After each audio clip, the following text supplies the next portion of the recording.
l'environnement, bien évidemment, si vous habitez à Marseille, salut les Marseillais, ça va pas être le même impact que si vous habitez comme moi à la montagne et dans des altitudes un petit peu plus élevées.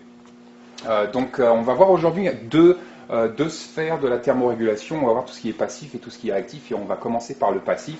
On s'aperçoit que notre architecture a totalement changé ces 10, 20, 30, 40 dernières années, pour le meilleur et pour le pire.